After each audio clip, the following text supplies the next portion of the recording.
जनाब सज्जाद बलोच से कि वो तशरीफ़ लाएँ और अपने अशार से नवाजें। आपकी भरपूर तालियों में जनाब सज्जाद बलोच। सब सीनियर्स की इजाज़त से। कुछ इख्तियार की ख्वाहिश न दस्तरस की है, कुछ इख्तियार की ख्वाहिश न दस्तरस की है। मैं जानता हूँ जो औकात खारो खस की है। ज़रा से फल के लिए शाख तोड़ ली तुमने, ज़रा से फल के लिए शाख तोड़ ली तुमने।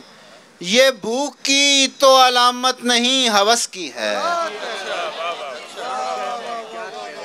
ज़रा से फल के लिए शाख तोड़ ली तुमने, ये भूख की तो अलामत नहीं हवस की है। तीन और अशार के।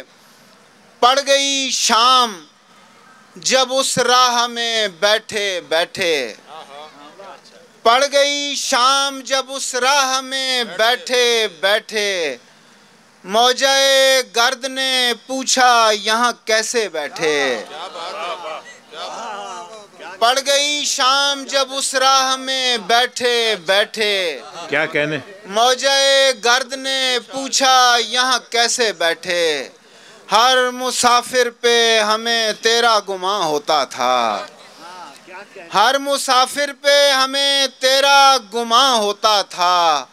गर्द के साथ कई बार हैं उठे बैठे। वाह वाह वाह वाह वाह। और आखिरी शेर है कि बैठे हैं अगली नशिस्तों पे तुझे देखने को, बैठे हैं अगली नशिस्तों पे तुझे देखने को। वरना हम खाली क्लासों में भी पीछे बैठे। वाह वाह वाह वाह वाह, क्या कहने।